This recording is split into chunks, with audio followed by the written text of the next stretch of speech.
Fala, meus queridos! Estamos começando mais um episódio do nosso InterpretaCast. Dessa vez a gente vai falar sobre bastante coisa, tá? Centrado em matemática. Você que é ruim em matemática, eu vou te apresentar um cara aqui que eu já conheço há algum tempo, que eu acho que vai resolver boa parte dos teus problemas. Mas a gente não vai ficar só em matemática, não. A gente vai falar sobre pontuação, cálculo de nota. Não sei se você sabe, mas eu estou aqui, de novo, diretamente de Porto Alegre. A gente vai falar um pouquinho do vestibular da URGS também. Então, se você é do Rio Grande do Sul, vai fazer esse vestibular. Ou se você não é e já cogitou, de repente eu tento fazer uma URGS ali. A URGS é uma prova que, se você não conhece como ela funciona, do fundo do coração, nem vem fazer, que não vale a pena. Ela é muito específica e esse cara entende muito dessa prova. Então eu tenho o prazer de receber ele, professor Bruno Baraldo. Como estamos? Tudo certo? Cara, deixa eu te cumprimentar tu tá aqui. Bem? Eu tô bem. A gente se viu agora, mas nem deu Sim, oi direito. Não demos né? oi direito. Como é que tu tá? E aí, gente, beleza? Eu quero avisar vocês que o Baraldo vai começar a falar. Ele tem esse sotaque porto-alegrense, cara, forte. Sim. Eu venho pra cá pro Rio Grande do Sul, meu sotaque começa a voltar mais forte. Mas tu não perdeu o sotaque em Santa Catarina? Cara, não perco o sotaque. Eu tô há 5 anos em Floripa e eu entro num lugar, eu dou oi, a pessoa gaúcho, né? Mas ele dá uma suavizada. Aí se eu falo com a mãe no telefone, daqui a pouco eu já tô tu, tchê, já tô falando de novo. E tu não pegou aquele se queres, queres. Se queres, não queres, não queres, diz. Não consigo. Cara, esse é um clássico dos nossos amigos, vizinhos, né? Eu acho que o sotaque gaúcho é mais forte que eu, não tenho que fazer. Cara, sim, mas o porto-alegrense aqui tem as suas especificidades também, né? Tem.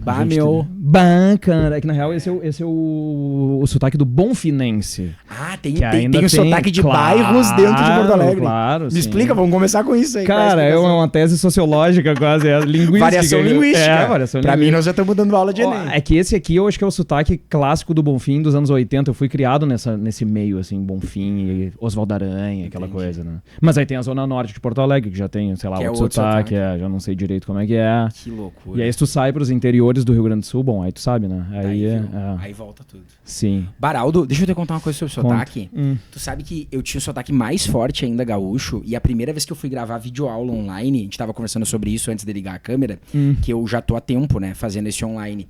E tu acredite ou não, a primeira vez que eu dei aula pra um cursinho online foi em 2016. Era meio que tudo mato ainda, sabe? Um cursinho tinha surgido, ele queria tentar concorrer com o outro que era grande na época, chamou a gente pra dar aula. E foi tão traumatizante a primeira experiência, porque eu tinha um sotaque mais forte ainda. E o cara olhou, eu comecei a gravar a aula, né? Fala, Guzar, então isso aqui, não sei onde? Em Porto Alegre? Eu tava em Mato Grosso. Eu fui pra Mato Grosso gravar. Numa cidade que se chama Barra do Garças. Nossa, não conheço. Isso, interior do Mato Grosso. Aí eu fui lá gravar e eu comecei a gravar e o cara mandou cortar. E disse assim, ó, com esse teu sotaque aí não tem como. Mentira. E eu comecei a dar aula e disse assim, os alunos não vão conseguir ouvir a aula com esse teu sotaque. Mas que barra. E eu lá, gravando já, contratado pra gravar o troço. E eu comecei a ficar nervoso, assim. E ele falou assim, ó, não, vamos dar uma melhorada só. Faz assim, ó. Quando tu for falar tu, fala você no lugar. Que já vai dar uma amenizada. E eu tinha um sotaque que ainda era mais o leite quente, sabe? A água de coco. E tenta transformar esse D em di. Tu acredita que eu traumatizei tanto? Que até hoje, quando eu vou dar aula, eu largo você e paro de usar o tu. Mentira, foi por causa disso. Se os alunos que assistem a minha aula em casa vão ver que eu sou um gaúcho fajuto que fala você. E não falo tu, né? Por causa desse trauma. Que o cara falou que ninguém ia querer ver. Que loucura isso. Eu já tive uns poucos comentários na internet, assim, tipo, que sotaque estranho. Mas a maioria da galera elogia, eles acham legal. Eu acho que exato, acho que a internet horizontalizou um pouco melhor isso, assim, porque todos nós acostumamos ao sotaque do Rio de Janeiro e de São Paulo, da nossa geração, vendo televisão principalmente, né? Como se fossem neutros, né? Exato, que é o padrão do que é o português brasileiro. Tanto é que é engraçado, eu morei com uma amiga de São Paulo, quando eu morei na Itália 1 ano, agora faz 2, 3 anos, é uma maravilha. E aí a gente dividia apartamento lá e eu entendia tudo que ela falava, obviamente, e muitas vezes eu falava palavras que ela não entendia. Então assim, vou pedir uma teleentrega. Essa quando eu falei, teleentrega, gente, vocês sabem que é uma teleentrega, um delivery, né? Em São Paulo é um delivery. Esquece.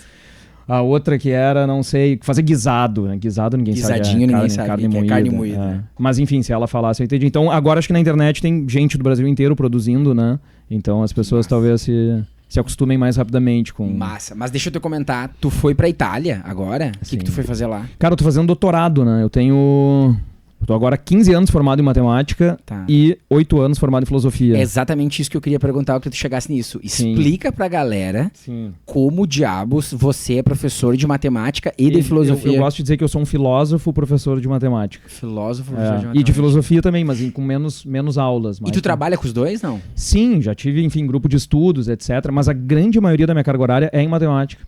Porque, enfim... tem uma demanda maior, a demanda, né? É né? maior, as pessoas procuram mais, enfim, tem...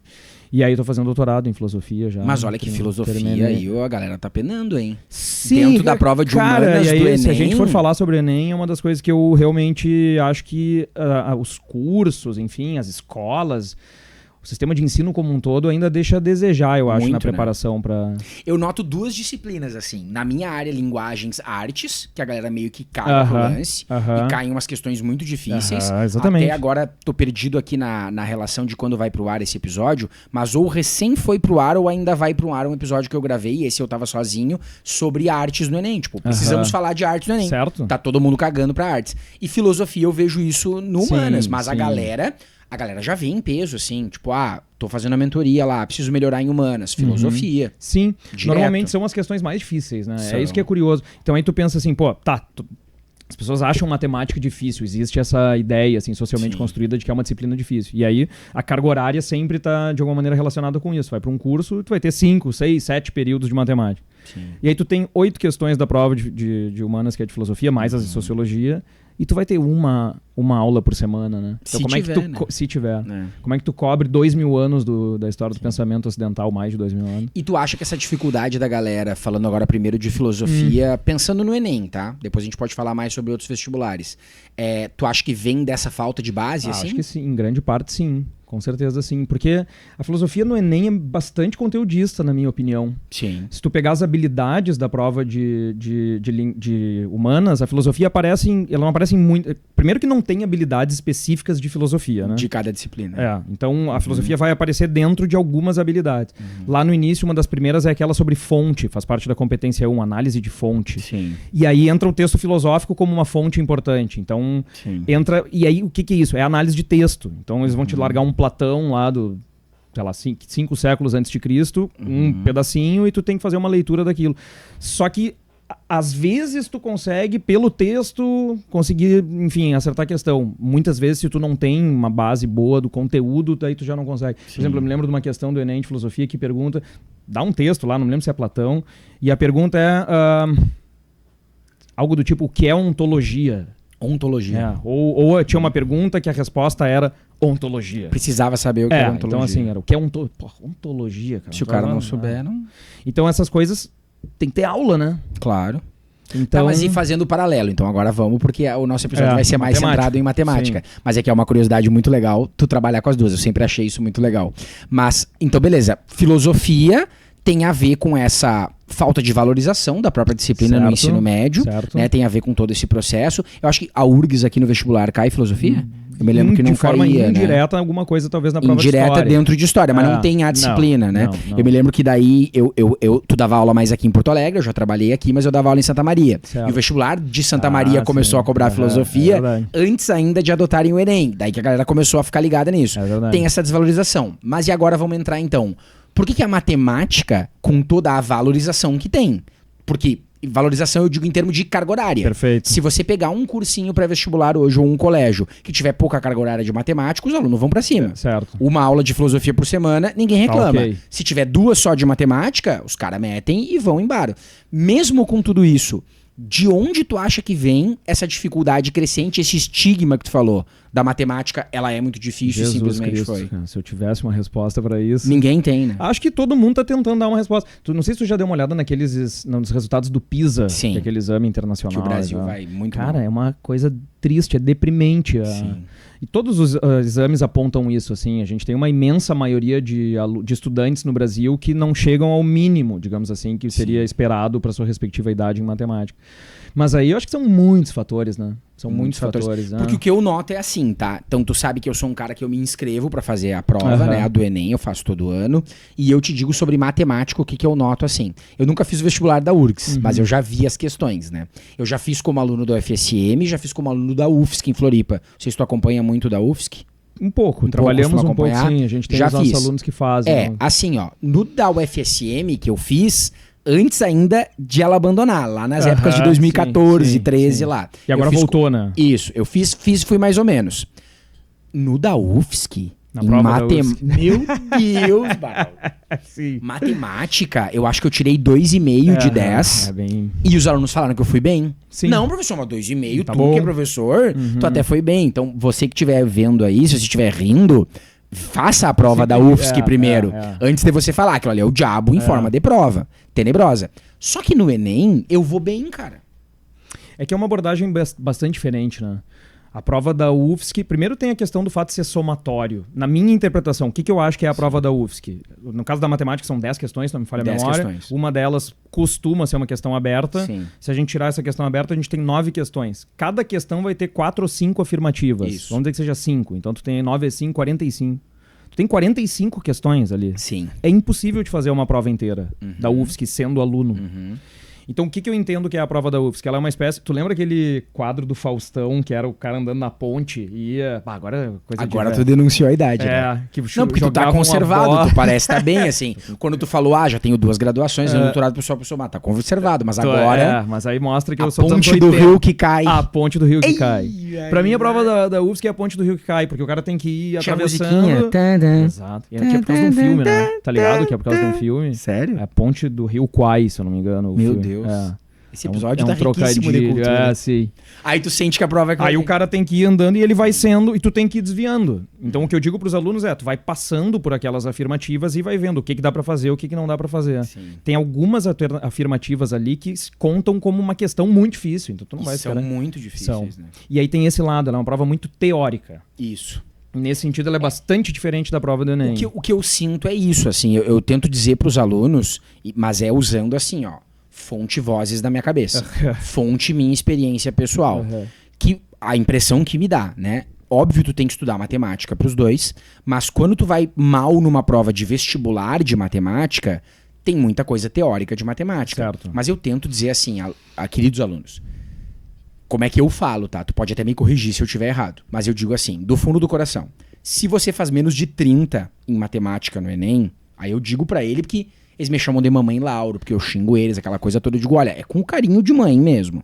Não é porque você é burro, não é nada disso, não. Mas se você faz menos de 30 em matemática, menos de 25 em matemática, o seu problema não é só matemática.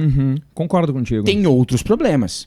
Tu tem outras coisas de interpretação, de talvez ansiedade. Muita gente vai mal em matemática porque a pessoa faz muito correndo ali e não se liga do raciocínio. E eu digo, olha gente, eu não sou especialista em matemática, eu ia bem em matemática no ensino médio, mas eu consigo me virar. Acho que nas últimas provas do Enem eu fiz 37, 36, 36. Então, e 35 na outra. Então faz 4 anos que eu não faço menos de 35 em matemática. E pra mim, eu sinto que a prova é sempre a mesma coisa.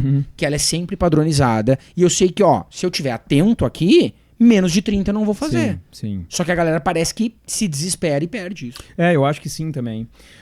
Eu gosto muito da prova de matemática do Enem. A pergunta que eu mais escuto no Rio Grande do Sul, aqui dos alunos, é: tu gosta mais da URGS ou do Enem? Que até nisso eu acho que o gaúcho tem que botar uma polaridade pra dizer. A URGS tem que ser Grenal, melhor. Exato.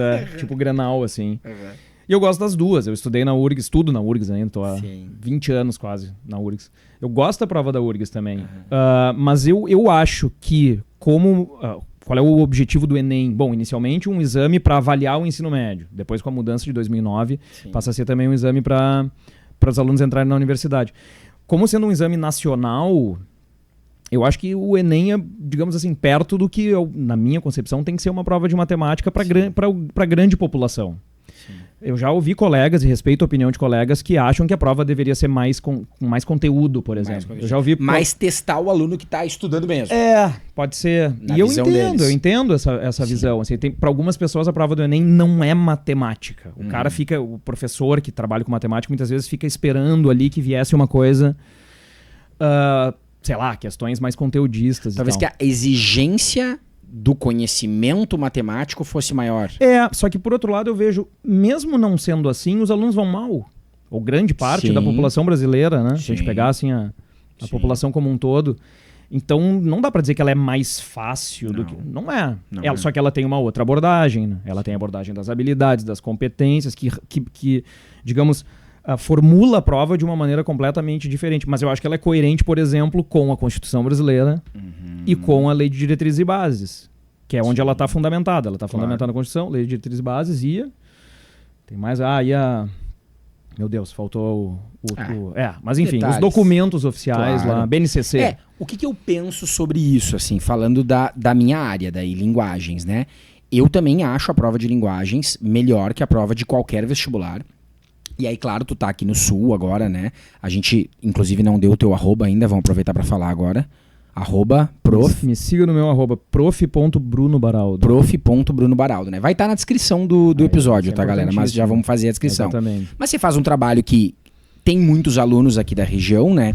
E eu já tô fazendo com aluno de tudo que é lugar. Certo. Até tava comentando esses dias com os outros professores amigos nossos que eu, mesmo sendo gaúcho, tenho mais aluno disparado de Minas Gerais do que daqui. Que loucura. Porque Minas Gerais é uma região muito forte no Enem, né? Certo. Tem muita universidade no SISU. Sim. Muita.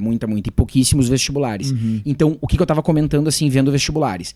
Tem vestibular que cobra gramática, cara, uns vestibular inteligente, umas provas legais, sabe? A prova da FUVEST cobra uma gramática legal, a prova da UERJ cobra uma gramática legal. Só que tem vestibular que parou no tempo. Anos 90. Exatamente. Então, assim, eu fui fazer uma questão agora, vai me falhar a memória, porque eu fiz um projeto de aulões de gramática para vestibulares do Brasil inteiro. Sim, eu vi. Tu vai entender a loucura que eu fiz aulão para 25 vestibulares. Meu Deus do céu. Eu estudei 25 vestibulares, eu não sei como, eu não adoeci, não tive um burnout. Sobreviveu. Mas eu sobrevivi. Tá. E aí, cara, vestibular cobrando hífen, cara. Regra do hífen. Isso em matemática seria, sei lá... Que os caras já abandonaram. Sim. Agora na URGS caiu uma questão sobre o teorema do resto. Tu conhece o teorema do resto? Cara, eu lembro do teorema do resto do meu tempo de ensino médio. Velho. Polinômios? Em polinômios. Fazia, sei lá, 20 anos não tinha uma questão de teorema do resto. Quando eu divido um polinômio por outro, qual é o resto da divisão? Eu lembro disso. Cara, vamos pensar numa questão dessa no Enem, qual seria o sentido, né? Tipo, por que o cidadão brasileiro... Precisa saber o Precisa saber. Isso não contribui nem do ponto de vista do conhecimento do teorema do resto, porque ele... Nem do ponto de vista cognitivo, porque o teorema do resto é uma informação que tu tem que saber, assim, né? Eu lembro do teorema do resto, e aí o que eu ia falar, essa questão da gramatical, assim, ó... Nossa, os vestibulares exageram pra um lado bizarro, assim, sabe? Saber a diferença entre uma composição por justaposição e uma aglutinação. Tipo, bizarro. Mas... Isso é gramática pura. Gramática pura, gramática raiz. Tanto que eu digo, né, o meu curso de gramática para vestibulares, eu fui gravar num quadro raiz. Se desse, eu tinha achado um quadro de giz. Pra fazer mesmo assim, sabe? Old school. Fumando cigarro. Isso. Fumando cigarro na aula. Eu fiz raiz, assim. Mas o que eu noto? O Enem... não precisava desvalorizar tanto a regra gramatical. Tá, porque tu consegue fazer questões criativas dentro dessa gramaticalização que exigisse um conhecimento do aluno, sabe? Então eu cito como exemplo assim, ó, a gente tem, daí talvez tu vá lembrar do teu tempo de estudo de gramática, a noção de sujeito, né? O sujeito gramatical. Então o que a gente aprende lá? Que o sujeito na voz ativa pratica uma ação e o sujeito na voz passiva recebe. Show. Até aí, beleza, né? Então se eu falar, o bebê chutou a bola é uma voz ativa, a bola foi chutada pelo bebê é uma voz passiva. Perfeito. Só que quando eu falo que o bebê caiu, por exemplo, a norma culta diz que isso é uma voz ativa, certo? Mas tu concorda que se o bebê caiu, do ponto de vista do fenômeno que aconteceu, ele não praticou uma ação, ele sofreu uma queda? Sim. Ele não quis cair, ele não pulou. Ele não quis, não foi proposital, ele não se atirou. Se ele se atirou, eu concordo que é uma voz ativa e ele praticou a ação. Mas se ele caiu, a voz do verbo é ativa ainda. Só que ele sofreu uma queda. Olha que brincadeira legal pra tu fazer numa questão de Enem. Certo. Pra tu brincar com o fato de que, embora a nomenclatura técnica seja de sujeito agente, o cara que vai ler aquilo tem que entender que houve o sofrimento de uma ação. E o Enem não explora nada disso. Ele não explora fenômenos gramaticais dentro desse ponto de vista. Teria dentro da matriz de referência, tu acha habilidades pra... Teria, porque tu tem uma habilidade que justifica o uso da norma culta. Só que as questões não exploram isso. As questões não exploram a possibilidade de fazer isso. Então a única crítica que eu faria é ter um pouquinho... Não tanto quanto esses teus colegas falaram que tem que ser mais conteudista e tal. Não, brincar um pouquinho com isso, pra valorizar. Porque na literatura, eles fazem isso. Tu tem a valorização lá de tu ter que saber que o naturalismo teve o determinismo científico, que o romantismo trabalhou a idealização. Só que na gramática não vem. Então, um Enem ligeiramente mais gramaticalizado, pra mim, seria a prova ideal. Mas os vestibulares que a gente tem hoje, com certeza não. Eu acho que na matemática tá de bom tamanho. Porque tu tem, por exemplo, a competência matemática 5, que é uma competência de álgebra. E aí já é uma coisa um pouco mais conteudista. Tu vai ter uma questão de logaritmo. Todo ano tem lá uma questão que aparece um logaritmo. Aí Que é a que eu pulo. Eu adoro isso. Eu ia dizer isso. É a que eu pulo. Quando eu boto a questão de logaritmo, Eu todos os alunos e as alunas, essa é que eu vou pular. E às vezes são questões até que não são difíceis. Diz que não é tanto, mas eu nem tento. Eu só dou risada e vou. Mas enfim, então tem espaço, eu acho que é explorado na prova de matemática. Entendi. Alguns conteúdos assim. Aliás, tem uma coisa curiosa, posso fazer um parênteses com Claro, relação por favor. logaritmos. Eu descobri olhando os microdados, e aí uma discussão que eu acho complexa, que é a coisa da qual é a questão fácil, qual é a questão média e qual é a questão difícil. Os alunos sempre, né? A gente sempre tem esse debate. Sim. As questões de logaritmo são mais acertadas, muitas vezes, do que questões de conteúdos que a gente tem por mais fáceis. Por exemplo, mesmo? sim.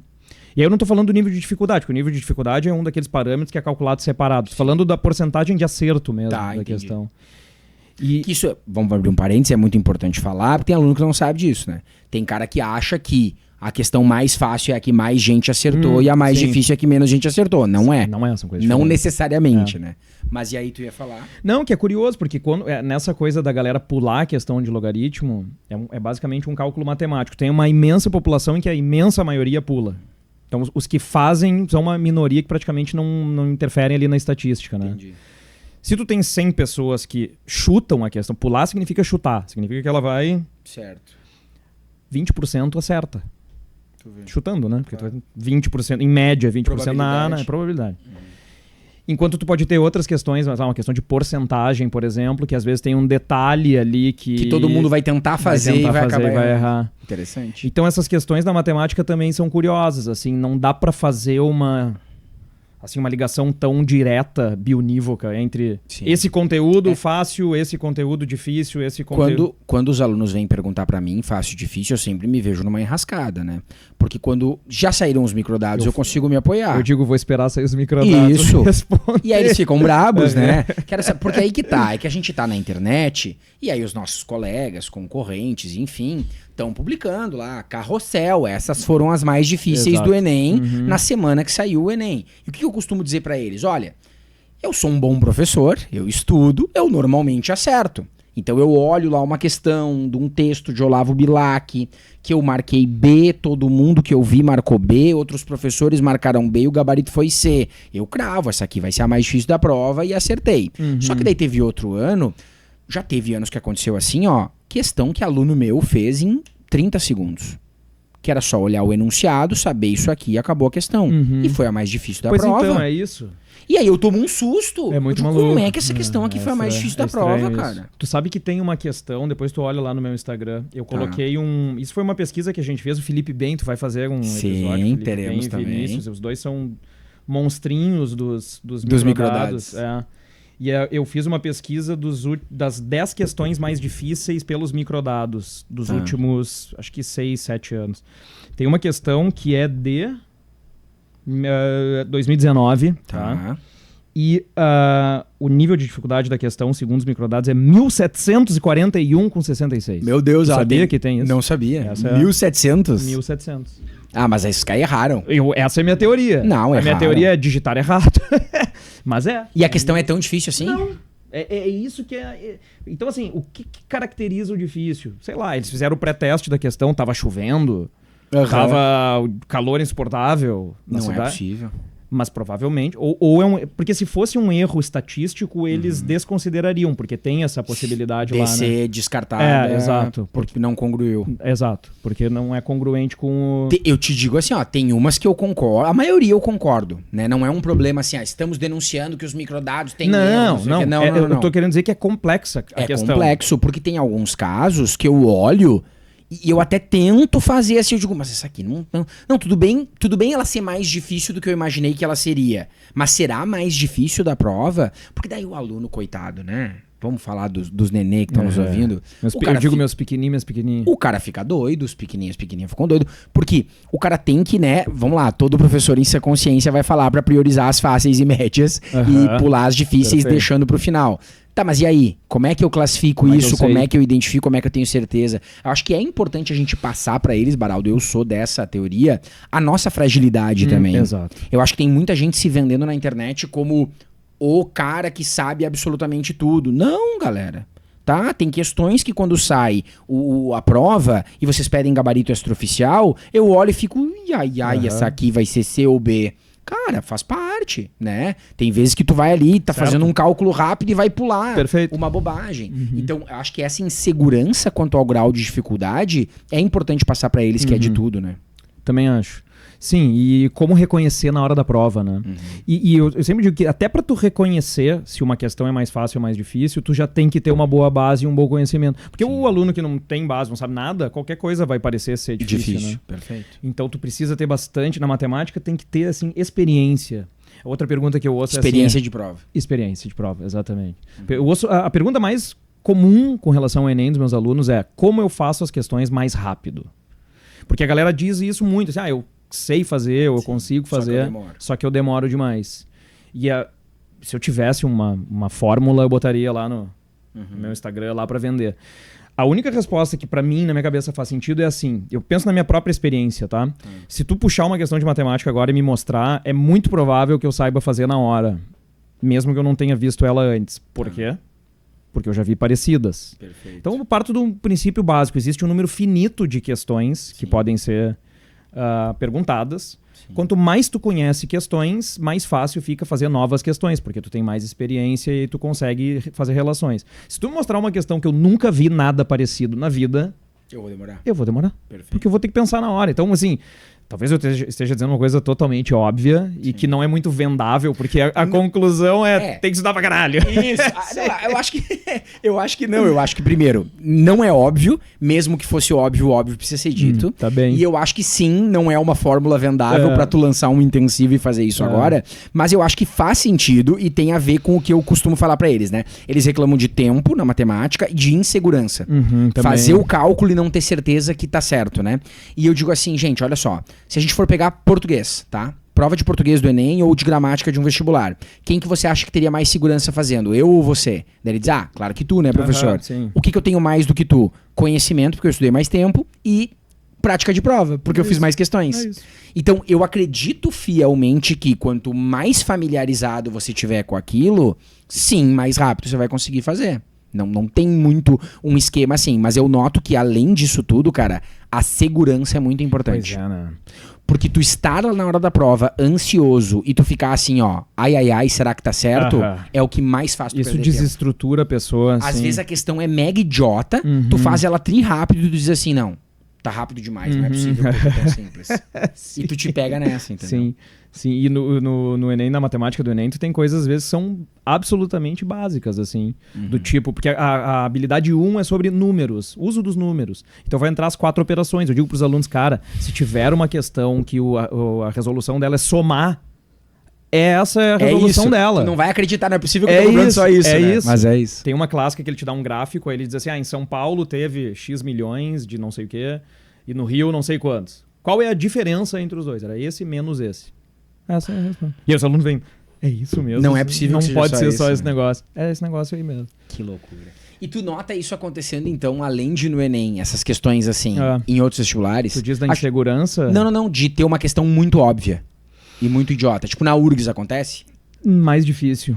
Mais difícil. Eu acho que o Enem consegue, até pela ideia da TRI, né? Que tu precisa ter essas range, básicas. tu precisa ter um espaço considerável do mais básico pro mais... Eu acho que o Enem faz isso melhor e eu acho importante que seja assim, né? Porque como é que tu vai classificar? Nesse caso, nem classificar, como é que verbo tu usa? Nivelar, talvez, né? Os alunos medir a sua proficiência se tu não der uma quantidade se tu não tivesse questões mais simples, questões, né? Eu fico me perguntando na URGS de ter isso, assim, porque queria conversar um pouquinho contigo sobre ela agora. A prova de gramática da URGS de português, ela é extremamente previsível ao ponto de, já vou dar a dica para os alunos que estão ouvindo aqui, faz 4 anos, desde que a prova voltou da pandemia naquele formato com 15 questões, que a número 1 é letra A, A número 1 é a letra A e é a mesma questão. Tem 3 lacunas no texto que tu tem que preencher as lacunas com as palavras certas. Ou um verbo no singular e outro no plural, ou isso e aquilo. E é a letra A. Tanto que entendi. eu dou aulão dizendo a primeira questão vai ser 3 lacunas. Se você não souber fazer na dúvida, chute A, porque vai ser. E aí os alunos veem e dizem assim, professor, foi A de novo, a primeira. Cara, nesse nível de padronização. Então eu uso isso como exemplo para mostrar, são as mesmas 15 questões. Então quando um aluno vem assim para mim e diz, professor, eu sou de São Paulo. E aí eu vou fazer as provas paulistas, vou fazer a UERJ também, vou fazer a UFPR e tô pensando em fazer a URGS. O que é a minha recomendação que eu dou para ele, assim, ó? Se tu não vai conseguir fazer provas anteriores da URGS para ver como é que é estudar para ela, nem faz. Sim. Nem faz porque ela é muito específica. Sim. E matemática é assim também? Sim. Interessante. Mas não é a 1 letra A sempre. Não que eu me lembre, mas talvez seja. Tá. Bom, a matemática tem uma coisa legal que todas as alternativas vão ter 3 respostas. Eu acho que nas outras disciplinas isso não é padrão, né? Mas isso na matemática sempre é. Sempre é. Tá. Tu vai ter agora 3, antes eram 5 porque eram 25 questões. 3A, 3B, 3C, 3D. Exato. A não ser que eles cometam um erro e tem que mudar algum gabarito depois que já aconteceu, mas em princípio padronizam assim. Então isso é bom. Tá. Isso te ajuda. Muita gente gabarita a prova de matemática. Não sei fazer por causa disso. Dá pra chutar. Exatamente. Entendi. Tu vai ali o que não deu. Só teve uma A, isso aqui provavelmente. Se eu tô em dúvida entre uma A e uma B, essa deve ser A. Né? Mas se tu não tem uma preparação específica Nem pra sabe URGS, disso. tu não sabe disso. Sim, exato. Mas nesse sentido a URGS é mais previsível que o Enem, porque apesar, eu não gosto de dizer que o Enem é imprevisível. Eu sempre digo, o Enem é previsível, tu precisa estudar qual é a matriz de referência. Sim. E tu vai ver que vai estar ali. Padrões. Tá ali. Só que a URGS tem um negócio que ela faz um negócio que o Enem não faz, que é manter a ordem das questões. O Enem vem as coisas misturadas. Né? A URGS, a prova de matemática, costuma ser exatamente. Então acontece isso. Os alunos já sabem, vai chegar a primeira questão, vai ser uma coisa de cálculo numérico, depois vai ter uma de 1, 2, 3, que a galera odeia, que tem que ficar imaginando coisa. Aí vem a álgebra, logaritmos, PA e PG, aí depois geometria e termina com probabilidade mais combinatória. Beleza, e esse esquema da média harmônica? Eu sei que tu manja disso. Cara, sim. Tu sabe me dizer se outros vestibulares no Brasil usam a média harmônica? Eu tava pensando nisso hoje. Eu sinceramente não lembro de nenhum. É mesmo? Mas quando eu fui estudar esses outros vestibulares, eu foquei muito mais na gramática do que no sistema de pontuação assim. Mas o que eu notei a gente tem somatório, muita prova, a UFSC, né? Sim. Algumas do Paraná que usam somatório. O resto não tem muitos somatórios parados pelo Brasil. A gente tem a UNB, que é de certo e errado, que é aquela prova de certo e errado, que se tu errar uma errada, anula uma certa. Tô ligado. Horrível o sistema também. Sim. Mas nunca estudei assim em termos de formularização da nota. Eu acho que é uma coisa meio quase exclusiva da média harmônica. Até aproveitamos, se tiver algum aluno que saiba, outro vestibular do Brasil que tem média harmônica, manda aí no deixe Instagram. Nos comentários. Sim. Deixe nos comentários do vídeo ou mande pro Bruno ali pra gente já saber. Mas eu tô curioso pra saber também, assim, dos que eu pesquisei, não. Acho que é uma coisa bem particular. Isso é muito louco. Existem 3 cálculos de média básicos. Inclusive, uma coisa que é curiosa se chama as médias de Pitágoras, as médias pitagóricas, que são as médias que os gregos já conheciam na antiguidade. Agora quem tá falando é o professor de matemática, filosofia. Exatamente. Agora veio a história Agora da filosofia. Tu entendeu por que ele fez os dois. Exatamente. Os gregos usavam essas médias principalmente nos estudos sobre música. E a noção de harmonia, de média harmônica, também está relacionada com a noção de harmonia em música. Então, são a média aritmética, média geométrica e média harmônica. Que podem ser todas elas simples ou ponderadas. Então tu tem a média aritmética simples, média aritmética ponderada. Essas duas aí eu manjo porque no SISU tem que calcular a média ponderada com os pesos. Exato. Acho que não em todas as universidades. Tem algumas que nem não todas, usam. Né? Algumas é só um. Então algumas vão fazer a média... No SISU sempre média aritmética, né? Sim. Ou média aritmética simples ou com peso. Perfeito. A URGS cobra média harmônica com peso. É as duas coisas. É harmônica e com peso. Exato. Harmônica ponderada. Caraca. Qual é que é a ideia da média harmônica? Tem um cálculo lá, uma formulinha assim. É que a média harmônica serve, em certo sentido, para justamente, como diz o nome, medir a harmonia. Numa média aritmética tem o seguinte, eu gosto de usar a primeira aula de vestibular para a URGS que eu dou, eu boto isso no quadro. Se uma pessoa tira 100, digamos, numa prova, que na URGS não chega tão pouco, 100 pontos, eu acho que deve ficar, sei lá, se tu acertar uma questão, tu deve fazer 300, alguma coisa assim. Mas digamos que tu tirasse 100 numa prova e 900 na outra. Se fosse uma média aritmética simples, tu soma e divide por 2. Então 100 mais 900, 1000 dividido por 2, 500. Então o que acontece na média aritmética? A nota grande compensa a nota pequena. Isso. E aí a resposta dá o meio. Perfeito. Das duas. Que é o que a gente se apoiou no colégio a vida inteira. Claro. Ou seja, tu ia bem lá numa... Eu fazia isso. Eu ia bem na primeira prova. Eu preferia ir bem antes, ao invés de deixar pra ir bem depois. Sim. E aí eu já tava aqui, porque eu já Chegava no final do ano aprovado. aprovado, porque eu já tinha sobra, e aí eu podia fazer o mais baixo e a média aritmética vai dar o meio, né? Perfeito. O que a média harmônica faz? A média harmônica sempre vai tender para nota menor. Então, quanto mais desarmônicos forem os resultados, as pontuações, mais perto do pequeno vai dar. Então, para tu ter uma ideia, a média harmônica entre 100 e 900 dá 180. Caraca. É inacreditável, né? Daí o cara se ferrou. Exato, acabou. Então, A média aritmética dá no meio, Entendi. 500. A geométrica vai dar um pouco menor do que a aritmética e a harmônica vai dar menor ainda. Então o cara que vai estudar pra URGS tem que tomar cuidado pra não ir muito mal em nenhuma. Exato. Esse é o foco. Exato. E entender que ir muito bem em uma prova não salva. compensa ir muito mal na outra. Que muitas vezes os alunos chegam com esse raciocínio da escola, né? Entendi. Tipo assim, eu não gosto de matemática, mas eu gosto de química, então eu vou ir muito bem em química. Que daí eu não preciso ir tão bem Não em matemática. preciso ir tão bem em matemática. Não, eu me não lembro vai na minha funcionar. época de vestibular, tinha gente que ia fazer pro FSM, né, que não tinha isso, e o cara ia fazer, ele chutava tudo numa letra só em matemática. Aham, Porque sim. ele era muito ruim pra tentar compensar com as Certo, outras, né? sim. A média harmônica caga isso. Já não dá. Que É. interessante. Então o ideal, e eu acho que uma das tendências de todo estudante é querer estudar mais o que gosta mais, né? Entendi. E normalmente o que tu gosta mais é o que tu também aprende mais naturalmente, enfim, tem mais Entendi. facilidade. Então pensando assim, a URGS tem 15 questões cada disciplina, certo? Então é muito melhor tu fazer 13 em todas Com certeza. do que 15 em algumas e 11 10 em não, outras. exato. Entendi. Que eu acho que é aí que pega muitos dos nossos alunos aqui no Entendi. Rio Grande do Sul, que isso a gente vê todos os anos, a medicina que tu não tem margem pra errar, Tá. tu tem ali a pessoa com 14, aí tu tira um 10 ali, um 9, uma coisa, ou uma nota na redação, por exemplo, mais baixa, e aí vai puxar tudo pra baixo a média harmônica. Pior ainda se tiver um peso grande naquela prova, né? Bem, daí desandou. Aí já era, se for mal num peso grande, aí acabou. Porque aí... É porque eu já ouvi muito falar, assim, da época que eu trabalhava aqui em Porto Alegre, tinha isso, assim, se fizer menos de tanto em inglês, já tá fora. eu não sei se tem exatamente um cálculo assim, mas eu acho que é Entendi. mais ou menos por aí. Tem a ver com isso. Exatamente. Mais Que ou menos loucura. por aí. E tem alguma coisa a ver, tipo, como foi o desempenho da galera? Por exemplo, assim, numa prova valendo 15, tu tem que tentar fazer 12, 13 em todas? Ou depende? Se a prova tava mais difícil, a nota não precisa ser tão alta? É que na verdade são duas coisas. Uma coisa é a nota que tu vai tirar na prova, né? Eu tirei 500, ou eu tirei 600, ou eu tirei 400. Essa nota depende do conjunto de pessoas que estão fazendo a prova. Porque tu precisa da média. Sim. O 500 é a média, né? Sim. A pessoa que tira 500 significa que ela foi na média com os demais. Sim. Quem tirar acima de 500 vai ir acima da média, quem tirar abaixo de 500. E aí a cada desvio padrão é 100 pontos a mais ou 100 pontos a menos. Que loucura. Então, para determinar a nota da prova, tu vai depender dos demais alunos. A questão é como é que eu pego as notas de todas as provas, a nota da biologia, a nota da matemática, a nota da física, a nota da química, etc., e faço uma nota só. Eita, faço a loucura. média entre Entendi. elas. Aí entra a média harmônica. Que loucura. Então a média harmônica não é exatamente usada para calcular a nota de uma prova, mas ela é Entendi. usada para fazer a média de composição da todas tua as média provas. Que loucura. Tu vê, né? Se a gente não fala sobre isso, se o cara não tem aula contigo, tá falando sobre isso, ele não...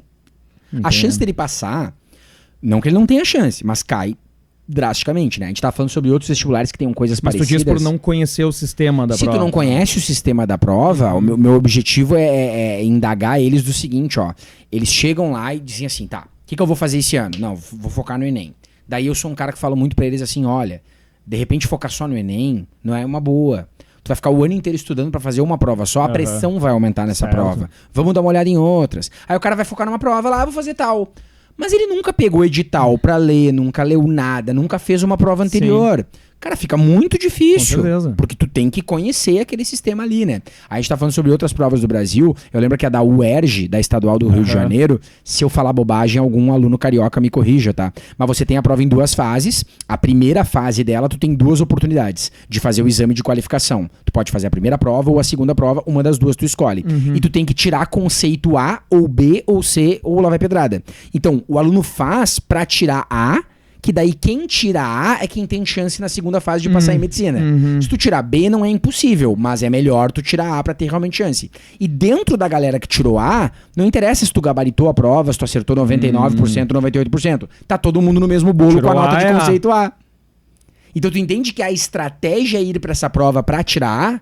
Então eu conheço aluno que faz assim, ó, Lauro, eu vou fazer a UERJ, porque, tipo, a primeira prova é em abril e a segunda em junho.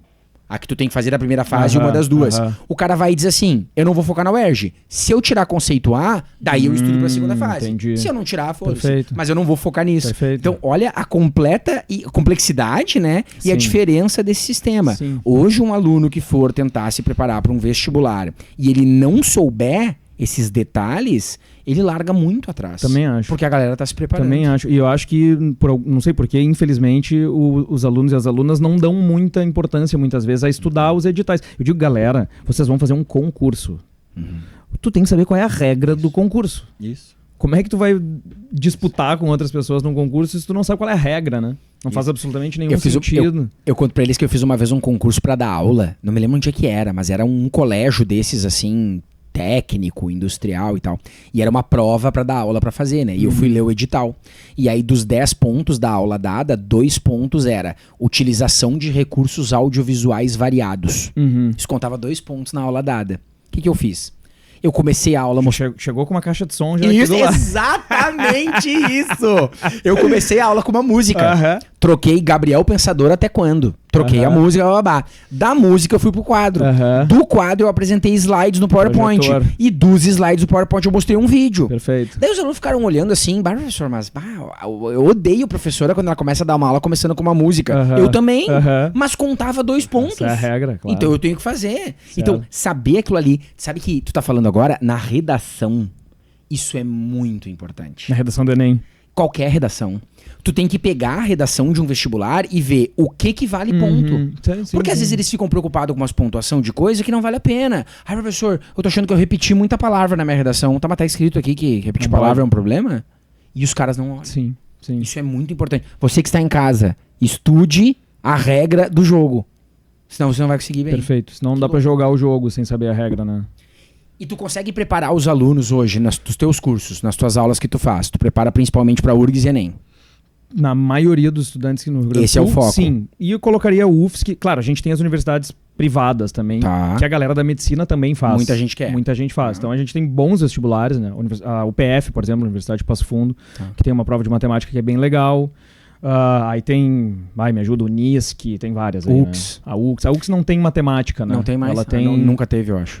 Não me lembro. Caem 2 ou 3 questões na prova de E deixa eu te perguntar, tu consegue com a mesma aula preparar eles pra essa gama de provas? Cara, o que eu faço? Eu tenho um extensivo que é organizado para dar conta dos principais conteúdos que vão cair no geral. Entendi. Isso é aquela aula semanal que a gente tem. Entendi. Mas aí eu faço outros horários, que são os horários que eu uso daí para, por exemplo, só trabalhar competências... Pra direcionar. Exato. Só competências e habilidades pro Enem, por exemplo. Ou coisas assim, a UFSC cobra o binômio de Newton. Tu conhece o binômio de Newton? Eu acho que te ouvi falar. Cara, o binômio de Newton é um troço lamentável. Mas, ok, porque é uma forma, um bagulho desse tamanho... Tem lá na UFSC. 100% desnecessário. 100% desnecessário. Mas cai. E aí tem outro que é clássico, são as questões de cônicas, aí as elipses, as hipérboles e tal. Isso aí isso não se dá isso não se dá nos colégios do Rio Grande do Sul, não cai no Enem, também não é. Então a gente tem que, aí vou lá eu fazer. Alô, UFSC, vamos lá. Entendi. Então sim, é difícil tu... Tem um esqueleto geral e tem particularidades. É isso aí, tem que ser. Tu não consegue fazer uma coisa que funcione perfeitamente pra tudo, né? Entendi. É que eu queria ouvir a tua opinião sobre isso, porque, claro, né? Eu acho que cada colega tem a sua opinião e defende o seu trabalho. Mas eu já ouvi gente falando, por exemplo, assim, que matemática é matemática, gente. Um cone é um cone no Enem, na URGS ou na UFSC. Né? E eu fico na dúvida disso, queria ver a tua opinião, porque no português não é assim. Não é um cone, não, velho. Tem abordagens 100% diferentes. Aí que tá. O cone é um cone, mas o que a UFSC vai perguntar sobre o cone? Isso.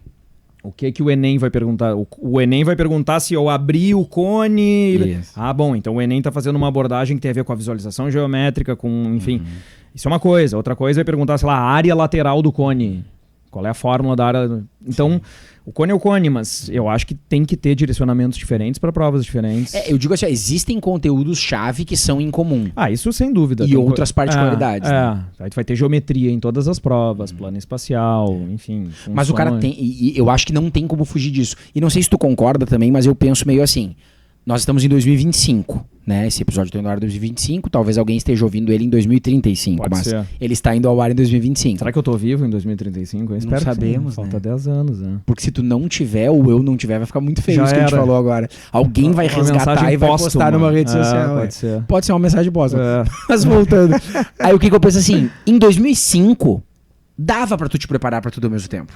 Pode ser Dava. mais padronizado, Porque né? tinha pouco alcance, Uhum. tinha pouco conhecimento, né? Em 2005, o aluno que não era de Porto Alegre não teria acesso a essas informações Certo. sobre a URGS. Não era a URGS que tu tinha que comprar a prova pra ter acesso às provas antigas? Não me lembro. Me lembro que eles vendiam. Eu acho que era, Pode tu não ser. conseguia baixar Não a tinha prova no site. anterior. Pode ser. Tenho quase certeza que era a URGS. Eu me lembro de estar lá em Santa Maria, Aham. de ter as provas do FSM, e a URGS a gente tinha que conseguir ou com O os livro cursinhos ali. de Porto Alegre, Aham. que tinham as provas, ou a gente tinha que comprar. O livro, que assim, eles- surreal Aham, isso, sim, entendeu? E hoje tá na Sim, palma da tua mão. Sim, na época eu acho que o problema nem se colocava pro aluno, porque Isso. ele nem ia ficar sabendo lá do Tu vestibular. só estudava matemática Aham, e certo. ia encarar. Sim. Só que hoje o nível de preparação tá tão A específico. especialização Olha a da nota pra coisa. entrar em medicina, É. entendeu? No Enem. Sim. Os alunos se questionam muito. Nossa, Lauro, por que os cortes aumentaram tanto?